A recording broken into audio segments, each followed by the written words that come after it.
సృష్టిలో అత్యంత క్రూరమైన జంతువు మనిషి. మిగతావన్నీ ఆకలి కోసం చంపుతాయి, కానీ మనిషి మాత్రం తన స్వార్థం కోసం చంపుతాడు.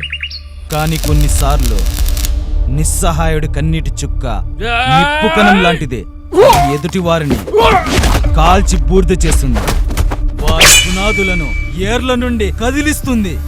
ఏం చేస్తున్నానో నాకే తెలీదు. దాంతో పాటు విపరీతమైన కోపం. ఆ కోపంలో నేనేం చేస్తానో నాకే తెలీదు. చంపేస్తారన్న కొడక.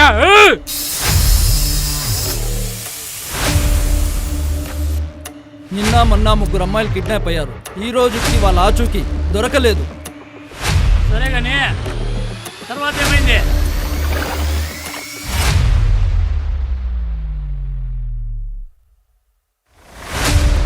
రాతోడు అమ్మాయిలు పంపిస్తున్నా.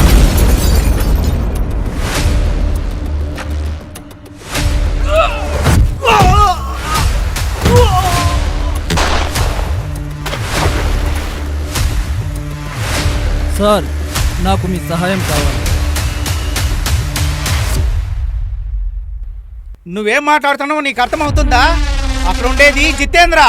వాడికి పెద్ద సామ్రాజ్యమే ఉంది.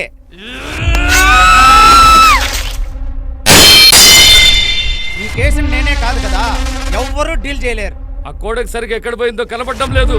ఎవడు చేశాడో తెలియడం లేదు. ఆకంటే సరుకుండేదే వాడు ఆస్థానంలో తీసుకోవాలి. మనము నేను పెద్దగా చదువుకోలేదు. ఏల్ముద్రగాడిని. ఇక్కడేం జరుగుతుందో నాకే తెలుసు.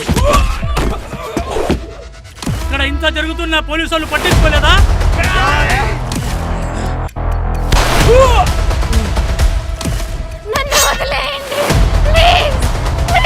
1000 కోట్ల సరుకు వస్తుంది, సిద్ధంగా ఉండండి. ఏం సరికన్నది? కొడకల్లారా, మీలో ఎవరు మిగలరా? డ్రగ్స్ ప్రతి ఒక్క స్టూడెంట్ కి చేరేలా చూడండి. ఈరోజు వాడే మన చేతిలో చావడానికి వస్తున్నాడు. వాడి తల నరికి తీసుకురండి. అన్న కొడుకుని వదలొద్దండి.